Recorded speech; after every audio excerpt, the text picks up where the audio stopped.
কি বন্ধুরা, কেমন আছো তোমরা? তোমাদের জন্য নিয়ে এসেছি আজকে আর একটি নতুন ছড়া। ছড়াটির নাম নন্দলাল।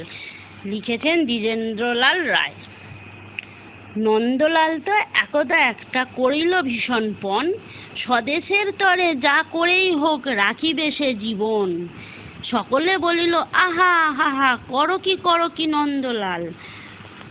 নন্দ বলিল বসিয়া বসিয়া রহিব কি চিরকাল। আমি না করিলে কে করিবে আর এই উদ্ধার এই দেশ। তখন সকলে বলিল বাহবা বাহবা বাহবা বেশ। নন্দর ভাই কলেরায় মরে, দেখিবে তাহারে কেবা। সকলে বলিল যাও না নন্দ, করো না ভাইয়ের সেবা। নন্দ বলিল ভাইয়ের জন্য জীবনটা যদি দিই, না হয় দিলাম, কিন্তু অভাগা দেশের হইবে কি। বাঁচাটা আমার ভীষণ দরকার, ভেবে দেখি চারিদিকে। তখন সকলে বলিল হাঁ হাঁ, তা বটে ঠিক। গালি দিয়া সবে গদ্যে পদ্যে বিদ্যা করিল জাহির। পড়িল ধন্য দেশের জন্য নন্দ খাটিয়া খুন।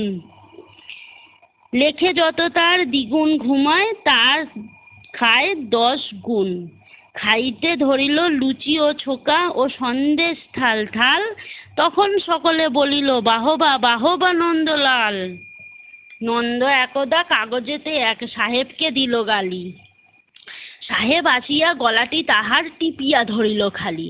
নন্দ বলিল আহা হা, কি করো, ছাড়ো না ছাই। কি হবে দেশের গলা টিপুনুতে, আমি যদি মারা যাই। বলো বিঘত, নাকে দিব খত, যা বলো করিব তা। তখন সকলে বলিল বাহবা বাহবা বাহা। নন্দবাড়ির হতো না বাহির, কোথায় কি ঘটে কি জানি। চড়িত না গাড়ি, কি জানি কখন উল্টায় গাড়িখানি। নৌকা ফিসন ডুবিছে ভীষণ, রেলে করি শন শন।